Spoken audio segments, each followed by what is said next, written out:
तवज्जो है सारे लोगों की। तो इसलिए आपसे भी कहा जाता आप भी पढ़ लिया करें।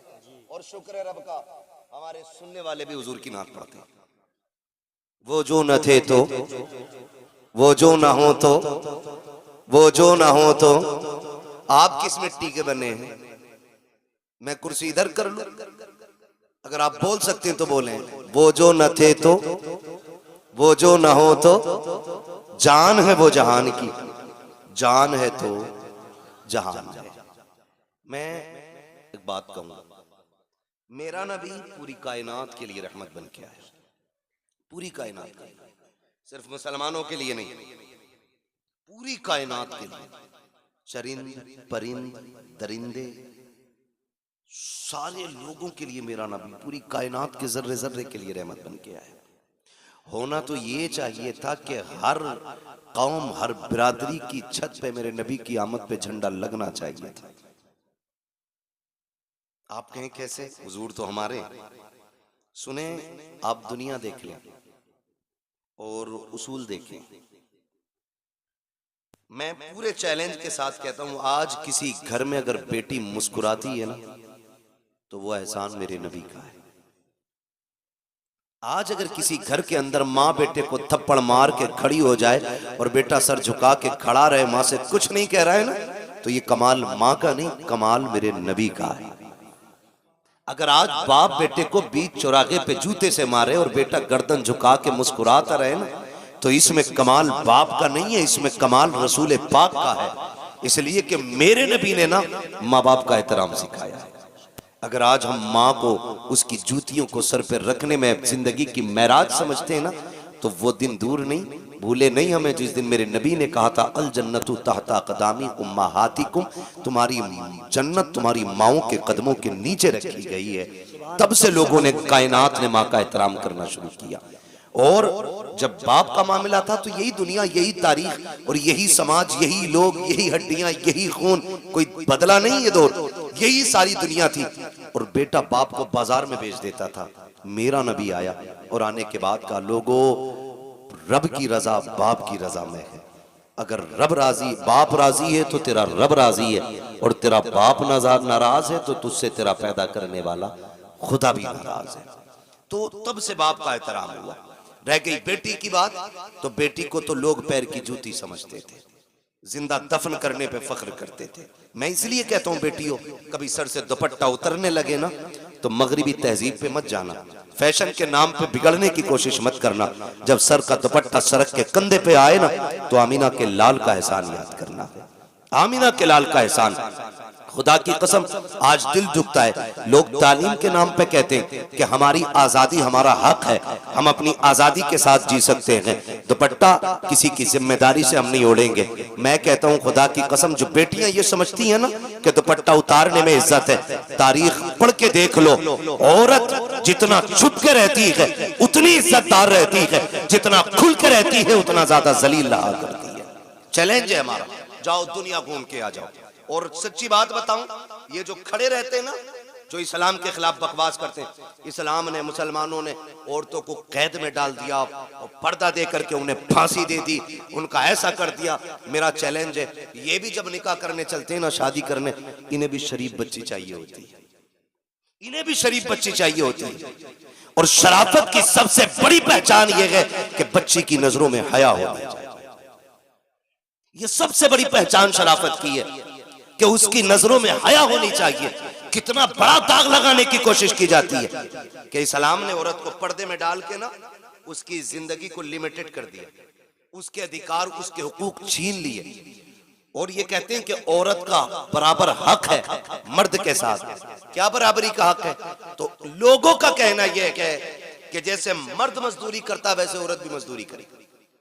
ये नजरिया कि अगर रोडवेज मर्द कंडक्टर है तो औरत भी होनी चाहिए, मर्द ड्राइवर है तो औरत भी होनी चाहिए।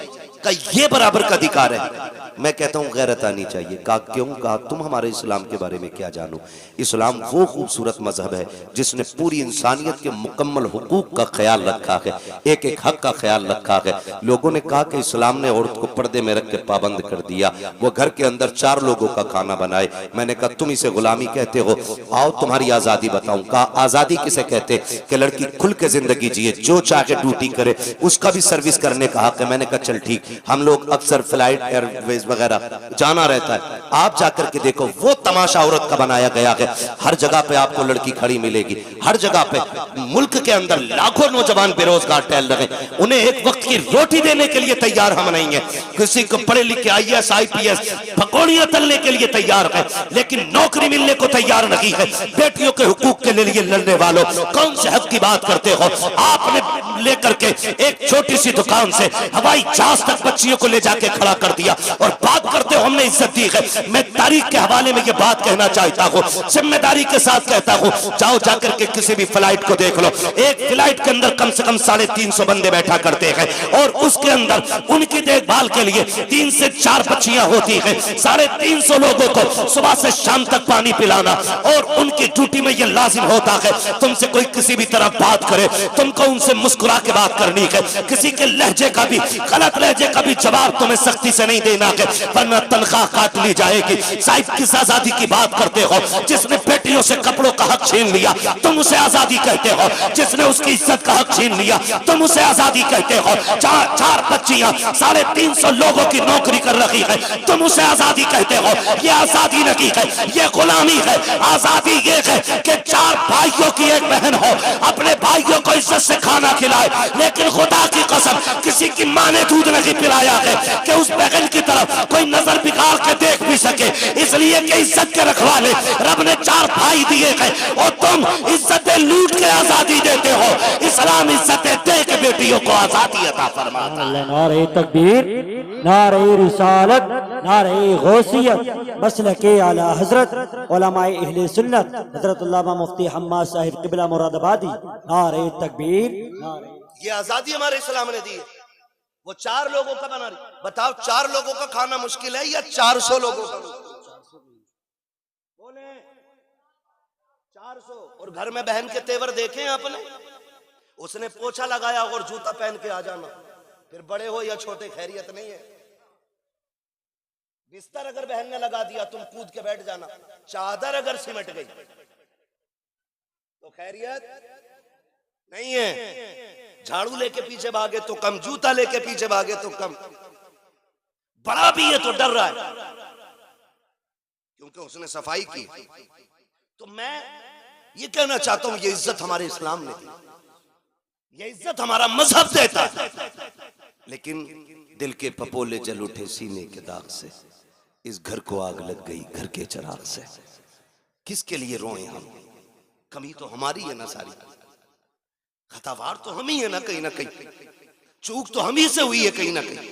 मैं कह रहा था मेरी बेटी सर से दुपट्टा उतरने लगे तो बाप की इज्जत को सोचना या मत सोचना वो तेरे लायक और नालायक होने पे डिपेंड करता है, लेकिन तुझ पे लाजिम है जब दुपट्टा उतरने लगे तो एक बार मदीने वाले मुस्तफा के बारे में जरूर सोचना। क्या बात है?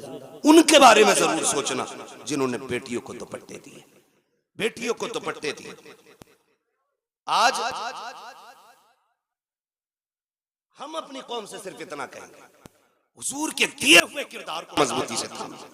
मेरे हुजूर आए, कायनात को इज्जत मिली, कायनात को इज्जत मिली, सरकार आए। और खुदा की कसम मैं ये नहीं कहूंगा, मैं तो हर कलमा पढ़ने वाले से कहता हूं कि सारे ही हुजूर के नाम का झंडा लगाओ।